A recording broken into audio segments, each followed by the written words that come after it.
Hi, movie fans. Cathy Harding here outside the C-VILLE offices.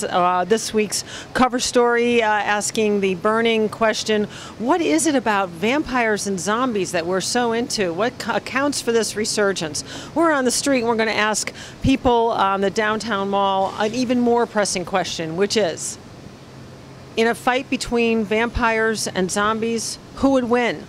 Clearly the zombies. Why do you say They have that? no blood. So the poor vampires, they're faster though, the vampires are, but the zombies, because they don't have any blood, would be able to fight the vampires without any fear of losing. That's a good question. Zombies, hands down. Why do you say that? They're just so resilient, you know? You can't kill them. Well, I guess you could say the same thing about vampires. I don't know, kind of have a thing for zombies. I think they'd take it.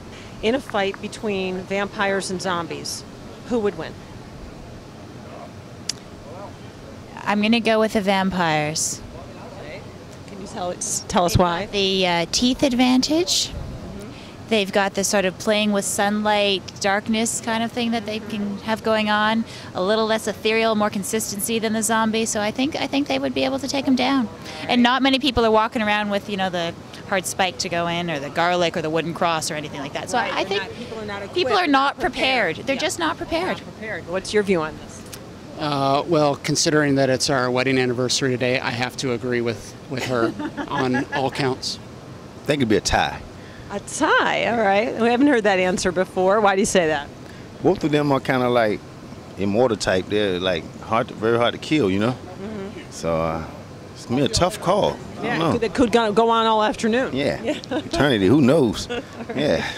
Vampires. Oh, and why do you say that? Well, they have obvious fighting skills, whereas zombies are mindless eating machines. Wow. Zombies. And why do you say that? Because they never die. If you had to choose, already dead. If you had to choose coming back between being either a vampire or a zombie, what would you be? Vampire. And why do you say that? Because all the neat stuff they do. You can fly, be invisible. If you were to have to choose yourself between being a vampire or being a zombie, what would you go for? I'd probably go for vampire. Oh. Keep the whole cognitive thought thing going on. Nice. Good. All right. That's probably what I go with. Thanks. No problem. See you later. All right.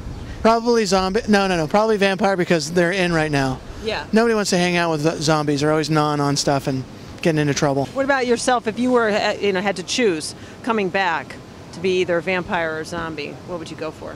Vampire or zombie? I think I'd go for the vampire. Oh yeah. Why is that? He's kind of romantic a lot of times. Oh yeah. Yeah. Thanks for stopping. Okay, you have a good day. Okay, so there you have it. Though some folks really put their money on the zombies to win the battle, it seems like almost everybody wants to come back as a vampire if they had a choice. So you figure that out. I'm Cathy Harding. We're outside the C-VILLE offices asking serious matters, and we'll see you next week. Bye.